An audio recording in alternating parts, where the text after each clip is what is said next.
السلام علیکم۔ روزانہ سبق آموز کہانیاں اور واقعات سننے کے لیے چینل کو سبسکرائب کر لیں۔ پہلی بار چھوٹے بیٹے کے کمرے سے سگریٹ کی مخصوص بو محسوس ہوئی تو وہم سمجھا۔ ہفتہ بھر بعد یقین ہو گیا کہ چھوٹے صاحب جو 9ویں جماعت کے طالب علم ہیں کسی ایڈونچر کے موڈ میں ہیں۔ جب 2-3 مہینے گزر گئے پھر بات کرنے کا سوچا۔ صاحب بہادر سے بات کی تو بولے، میں تو خود اسموکر ہوں تو کس منہ سے بات کروں، تم ہی بات کر لو۔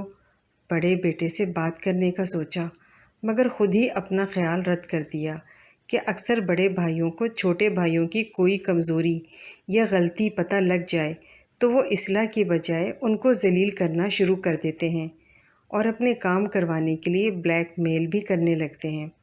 سو خود ہی ایک دن موقع اور اچھا موڈ دیکھ کر پاس بٹھا لیا۔ ایک بات ایمانداری سے بتانا، تم کب سے اسموکنگ کر رہے ہو؟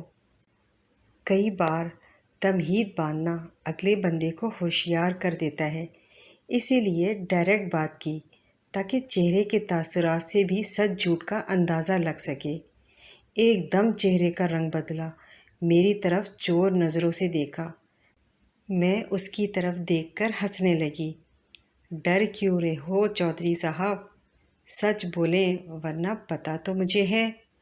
مجھے خوشی ہوگی جب سچ بولو گے۔ ماں باپ سے کچھ چھپا نہیں ہوتا۔ تم پوچھو کہ جب اولاد کے بارے جب کسی غلط بات کا ماں باپ کو پتہ چل جاتا ہے تو وہ چپ کر جاتے ہیں اور فوراً باز پرس کیوں نہیں کرتے؟ بولا، کیوں؟ اس لیے نہیں بول پاتے کہ انہیں یقین ہی نہیں آتا کہ ان کی اولاد ان کی ایسا کر سکتی ہے، تو وہ جتنا عرصہ چپ رہتے ہیں تو اپنے آپ کو دھوکہ دیتے رہتے ہیں کہ ایسا نہیں ہوگا۔ پھر جب یقین ہو جائے تو پھر وہ نہیں بول پاتے۔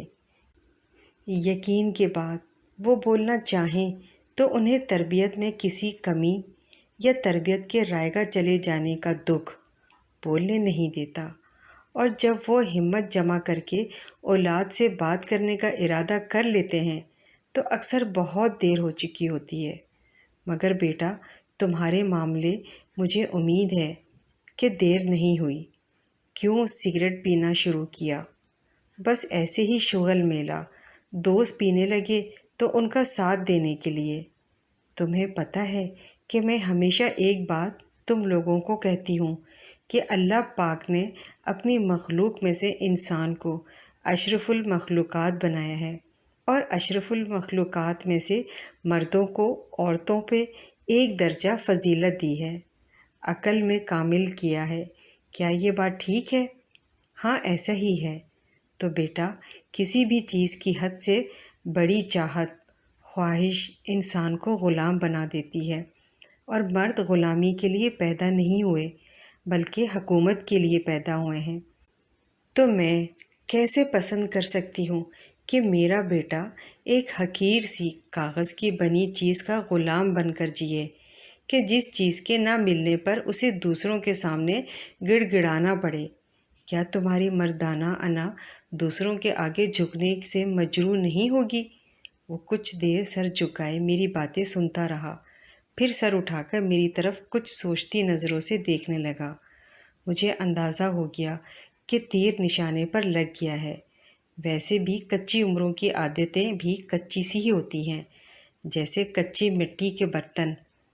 انہیں وقت کی بھٹی میں پکنے سے پہلے ہی توڑ دینے کی کوشش اکثر کامیاب ہو جاتی ہے۔ بیٹا کچھ تذبذب کا شکار معلوم ہوا۔ اس کا ہاتھ اپنے ہاتھ میں پکڑ کر سہلایا کہ بعض اوقات الفاظ ناکافی ہوں تو لمس یہ کمی پوری کر دیتا ہے۔ جو دل میں بات ہے کھل کر کہو۔ پاپا بھی تو پیتے ہیں، اس نے کچھ ہچکچاہٹ سے کہا۔ مجھے اس بات کا یقین تھا اس نے یہ بات ضرور کہنی ہے، کیونکہ بچے سنتے کم اور دیکھتے زیادہ ہیں، اور آج کل کے بچوں کی ایک عادت جو میری نظر میں اچھی ہے کہ وہ فرما برداری اور تابعداری کے تالوں میں زبانوں میں کو بند نہیں رکھتے کہ ماں باپ کی ہر جائز و ناجائز کو حکم خداوندی سمجھ لیں۔ ماں باپ بھی انسان ہوتے ہیں، وہ بھی غلطیاں کر سکتے ہیں، تو ادب سے ان کے ساتھ بحث مباحثہ کر لینا ٹھیک ہوتا ہے، نہ کہ ادھر ادھر ان کی غیبتیں کرتے رہنا۔ ہاں وہ پیتے ہیں، میں پیار سے اس کا ہاتھ سہلایا تاکہ بات کا اثر زیادہ ہو، پر انہیں سمجھانے کو ان کی آپ کی ماما جیسی ماما نہیں تھی۔ ان کی ماما گاؤں کی سادہ مزاج عورت تھی، جو خود جیسی سادہ اور بھولی تھی ویسا ہی سب کو سمجھ لیتی تھی۔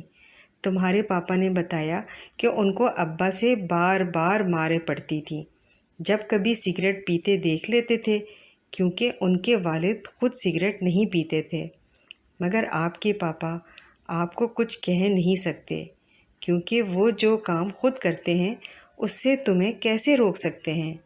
مگر انہیں افسوس ہے کہ ان کو کسی نے سمجھایا ہی نہیں تھا، بلکہ مار کے ڈرایا تھا، جس سے وہ اور چڑ جاتے تھے۔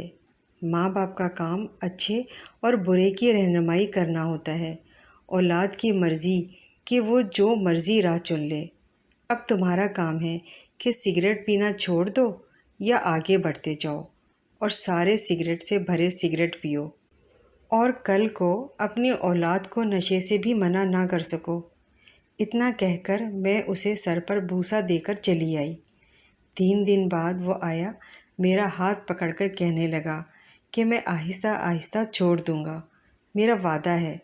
پھر ہنس کر شرارت سے بولا کہ میں کل کو اپنے بچوں کے سامنے شرمندہ نہیں ہونا چاہوں گا۔ میں اللہ پاک کا شکر ادا کیا جس نے میری دعاؤں کی لاج رکھ لی۔ کوشش اور دعا سے سب بدلنا ممکن ہے، چاہے اپنے حالات ہوں یا دوسروں کے دل و سوچ۔